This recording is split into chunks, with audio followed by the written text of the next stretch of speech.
dan prinsip teori kognitivisme. Yang pertama saya akan menjelaskan tentang pengertian teori kognitivisme, yaitu teori belajar yang menjelaskan bagaimana manusia memproses, mengingat, dan menggunakan informasi. Teori ini menekankan bahwa belajar bukan sekedar menghafal, tetapi memahami dan menghubungkan informasi baru dengan pengetahuan yang sudah dimiliki. Selanjutnya saya akan menjelaskan tentang prinsip-prinsip teori kognitivisme. Yang pertama, ada siswa yang memiliki pengetahuan awal, yaitu tidak ada siswa yang benar-benar memulai dari nol. Apa yang sudah mereka ketahui akan mempengaruhi cara mereka memahami hal baru. Yang kedua, ada belajar adalah proses membangun pengetahuan, yaitu pengetahuan tidak bisa langsung diberikan begitu saja. Siswa harus menyusun dan menghubungkan informasi baru dengan yang sudah mereka ketahui. Yang ketiga, ada belajar mengubah cara berpikir, yaitu proses belajar bukan sekedar menghafal, tetapi mengubah pemahaman awal menjadi lebih akurat dan berkembang. Yang keempat, ada lingkungan sosial berperan dalam belajar, yaitu interaksi dengan guru dan teman membantu siswa memahami konsep lebih baik melalui diskusi dan berbagai pengalaman. Yang kelima, ada siswa bertanggung jawab atas belajarnya sendiri, yaitu guru hanya bisa membimbing, tetapi keberhasilan belajar tergantung pada usaha dan keinginan siswa sendiri. Perkenalkan, nama saya Mercy Sinaga. Baik, di sini saya akan menjelaskan tentang tokoh-tokoh dalam pemikiran teori kognitivisme. Yang pertama ada Jean Piaget pada tahun 1896 sampai 1980. Piaget mengembangkan teori perkembangan kognitif yang terbagi menjadi 4 tahap. Sensori motor pada umur 0 sampai 2 tahun, anak belajar melalui pengalaman langsung. Kemudian ada pro-operasional pada umur 2 sampai 7 tahun. Anak mulai berpikir simbolik tetapi belum logis. Kemudian ada operasional konkret pada umur 7 sampai 11 tahun. Anak memahami logika dasar dalam situasi nyata. Kemudian ada operasional formal 11 tahun sampai ke atasnya. Anak mampu berpikir abstrak dan logis. Kemudian ada David Ausubel pada tahun 1918 sampai 2008. Ausubel membedakan belajar dan hafalan yang hanya mengingat tanpa memahami, dan belajar bermakna yang menghubungkan konsep baru dengan pengetahuan sebelumnya agar lebih mudah dan dipahami dan diterapkan. Yang ketiga ada Robert James pada tahun 1916 sampai 2002.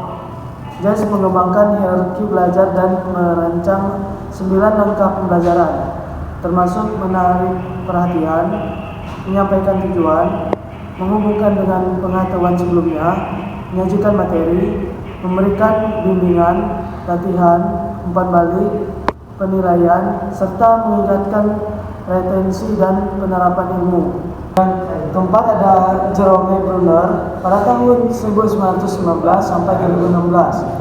Bruner mengembangkan pembelajaran berbasis penemuan, yaitu discovery learning, dan membagi tahapan belajar menjadi 3. Yang pertama, enaktif pada umur 0 sampai 1 tahun, belajar melalui tindakan. Yang kedua, ada ikonik pada umur 1 sampai 6 tahun, belajar dengan gambar dan ilustrasi. Yang ketiga, ada simbolik pada umur 7 tahun ke atas, belajar melalui bahasa dan simbol. Yang kelima ada Lev Vygotsky pada tahun 1896 sampai 1934. Lev Vygotsky berpendapat bahwa anak belajar melalui interaksi sosial dengan lingkungan sekitarnya. Ia memperkenalkan konsep zona perkembangan proksimal atau ZPD. yang menunjukkan bahwa anak dapat belajar lebih baik jika mendapatkan bimbingan dari orang yang lebih berpengalaman, seperti guru atau teman sebaya. Ia juga mengembangkan teori scaffolding, yaitu pemberian bantuan secara bertahap hingga anak mampu memahami materi secara mandiri. Selain itu, Vygotsky menekankan bahwa bahasa sangat penting dalam proses belajar, karena melalui komunikasi, anak dapat memahami dan membangun konsep baru dengan lebih baik. Perkenalkan, nama saya Andi. Di sini saya akan menjelaskan tentang proses kerja otak dalam memahami dan menyimpan informasi.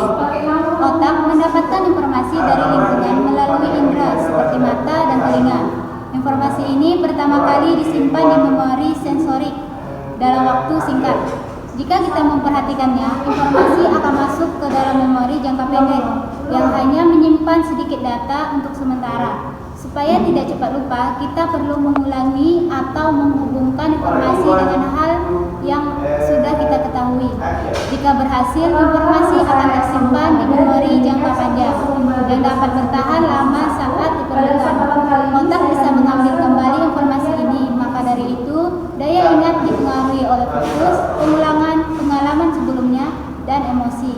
Agar belajar lebih efektif, kita perlu memperhatikan, mengulang, dan mengingat informasi baru dengan yang sudah kita pahami.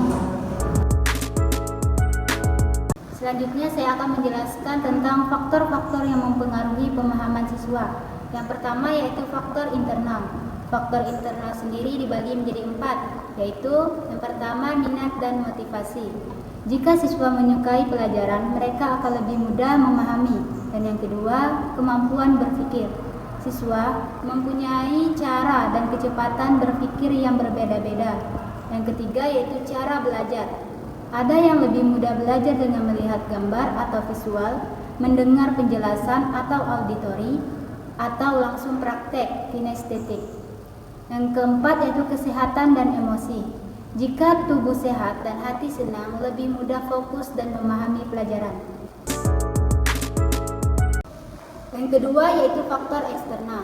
Faktor eksternal juga dibagi menjadi 4. Yang pertama yaitu cara mengajar guru. Jika guru menjelaskan dengan menarik dan mudah dimengerti, siswa akan lebih cepat paham. Dan yang kedua yaitu suasana belajar. Lingkungan yang nyaman, tenang, dan bebas gangguan membantu siswa lebih fokus. Yang ketiga yaitu dukungan dari keluarga dan teman. Motivasi dan bantuan dari orang tua serta teman bisa meningkatkan semangat belajar. Yang keempat yaitu akses sumber belajar. Jika siswa punya sumber belajar yang cukup, mereka bisa lebih mudah memahami materi. Selanjutnya yaitu peran guru dalam meningkatkan pemahaman siswa. Peran guru dalam meningkatkan pemahaman siswa menurut teori kognitivisme mencangkup beberapa aspek penting. Pertama, guru berperan sebagai perancang pembelajaran yang menyusun aktivitas terstruktur sesuai dengan tingkat perkembangan kognitif siswa. Guru juga bertindak sebagai fasilitator yang membantu siswa mengkonstruksi pengetahuan mereka sendiri melalui berbagai pengalaman belajar yang bermakna dalam prosesnya. Guru berfungsi sebagai motivator yang mendorong minat siswa dan pembimbing yang memberikan scaffolding untuk membantu siswa mengembangkan pemahaman mereka secara bertahap.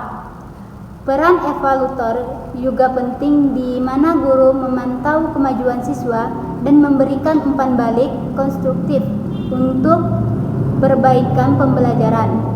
Keberhasilan peran-peran tersebut didukung oleh kemampuan guru dalam mengelola kelas, menggunakan media pembelajaran yang tepat, dan menerapkan strategi pembelajaran yang bervariasi.